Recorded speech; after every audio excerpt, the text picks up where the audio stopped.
एक गांव में एक ब्राह्मण रहता था। वह पूजा पाठ कराकर किसी तरह अपने परिवार का पेट पालता था। गुजर बसर बहुत मुश्किल से होती थी।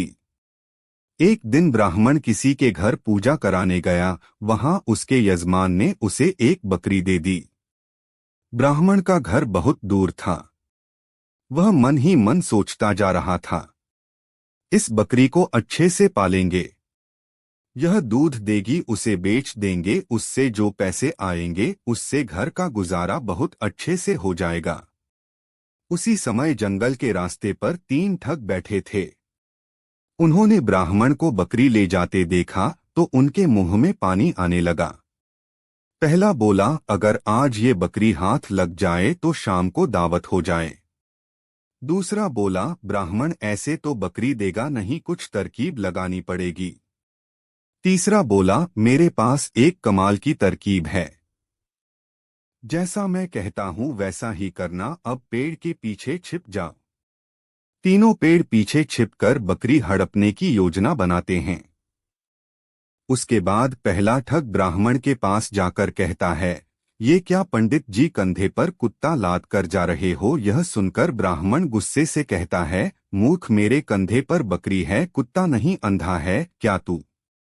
यह सुनकर ठग हंसने लगता है, पंडित जी आपके कंधे पर कुत्ता है, अगर किसी को पता लग गया कि एक पंडित कंधे पर कुत्ता लेकर जा रहा है तो कितनी बदनामी होगी। पंडित जी ने कहा, यह बकरी मुझे यजमान ने दी है, कुत्ता कैसे हो सकता है। तू अपनी आंखों का इलाज करवा। यह कहकर पंडित जी आगे बढ़ गए। पहला ठग आगे चला गया।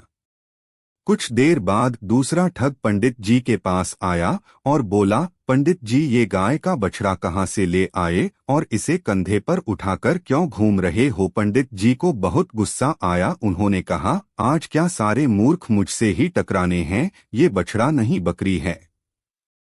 दूसरा ठग गुस्से में बोला, पंडित जी लगता गर्मी में वजन उठाने से आपका दिमाग खराब हो गया है, जो बछड़े को बकरी कह रहे हो। यह कहकर वह भी आगे चला गया।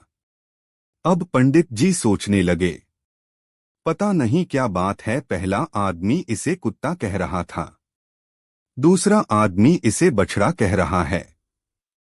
पंडित जी यह सोचते हुए कुछ आगे बढ़े ही थे, तभी उन्हें तीसरे ठग ने घेर लिया और बोला, पंडित जी यह सिर पर गधे का बच्चा उठाकर क्यों घूम रहे हो।